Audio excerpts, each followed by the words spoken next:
Pagka kayong dalawa lang, hindi nyo mapapatibay ang pagsasama nyo. You will be subject to temptation, panunukso ni Satanas, panunukso sa paligid. Ang talagang pampatibay, kapatid, ay yung aral ng Diyos eh.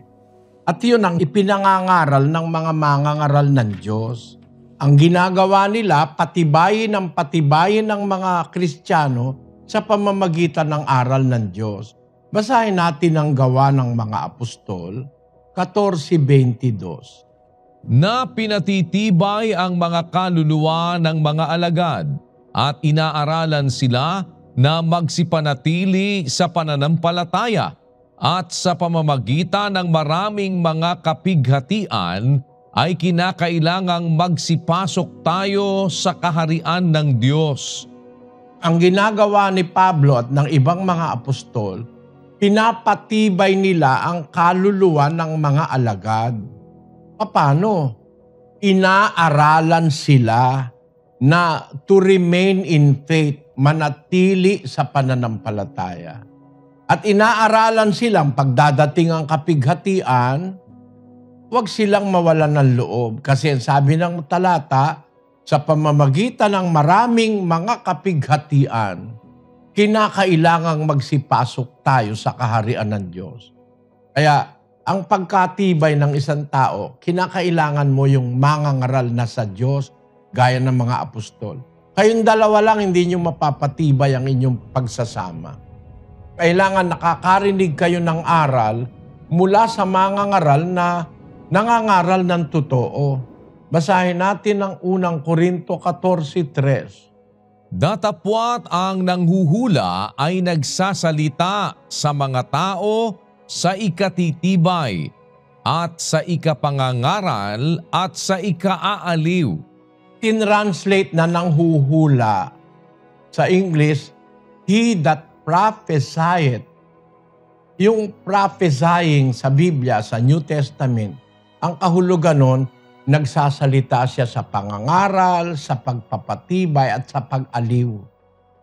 He that prophesieth speaketh unto men to edification and exhortation and comfort.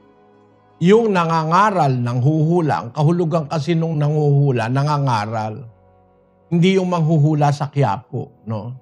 Ang sabi, yung nanghuhula, nagsasalita sa tao sa ikatitibay, sa ikapangangaral at sa ikaaaliw. Saan manggagaling yung ipangangaral niya na ikaaaliw ng tao? Doon sa Roma, Kapitulo 15, versikulo 4. Sapagkat ang anumang mga bagay na isinulat ng una ay nangasulat dahil sa ikatututo natin, upang sa pamamagitan ng pagtitiis at pag-aliw ng mga kasulatan ay magkaroon tayo ng pag-asa. Saan manggagaling yung pag-aliw? Pag-aliw ng mga kasulatan, magkaroon tayo ng pag-asa. Ang sabi ni Pablo sa 14:3, ang nanghuhula, nagsasalita sa mga tao sa ikatitibay, sa ikapangangaral, at sa ikaaaliw. Saan manggagaling yung ikaaaliw? Ikaaaliw mula sa kasulatan, pag-aliw ng kasulatan, pag-aliw ng salita ng Diyos. Kaya, ang pagpapatibay sa tao sa pagsunod sa utos, para ang isang pamilya maging buo lagi, wag masira, kailangan yung pamilya na yun dapat laging nakikinig ng salita ng Diyos, kapatid. Yun ang pampatibay, yung aral ng Diyos, ng Ebanghelyo.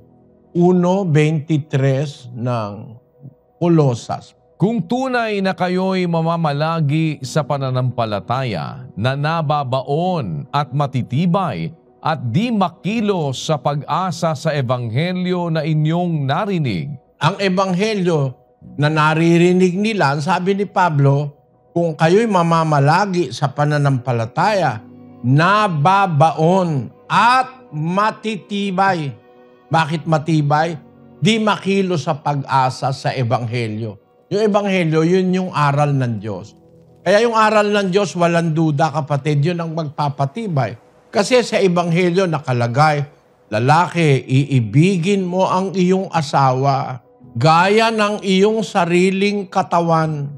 5:28 yan ng Efeso. Ang umiibig sa kanyang asawa, umiibig sa kanyang sarili. 23, ang lalaki ay pangulo ng kanyang asawa, gaya ni Kristo, pangulo ng iglesia. Yung lalaki, papanguluhan mo yung asawa mo, papanguluhan mo na may pagmamahal doon sa 25. Mga lalaki, ibigin ninyo inyong asawa, gaya ni Kristo umibig sa iglesia, ibinigay ang kanyang sarili dahil sa kanya. Ang ebanghelyo, maraming aral para ang lalaki magmahal sa asawa. Pakundanganan ng asawa, mahalin ng asawa, igalang ang asawa. Yung babae naman, ganun din, mga babae, pasakop kayo sa inyong asawa sa Panginoon. Kung papaano ang iglesia nasasakop ni Kristo, ang mga babae pasakop sa kani-kanyang asawa. Tapos, ang mga babae gumalang sa kanyang asawa. Ang babae ay magmahal sa kanyang asawa. Kung ang aral ng ebanghelyo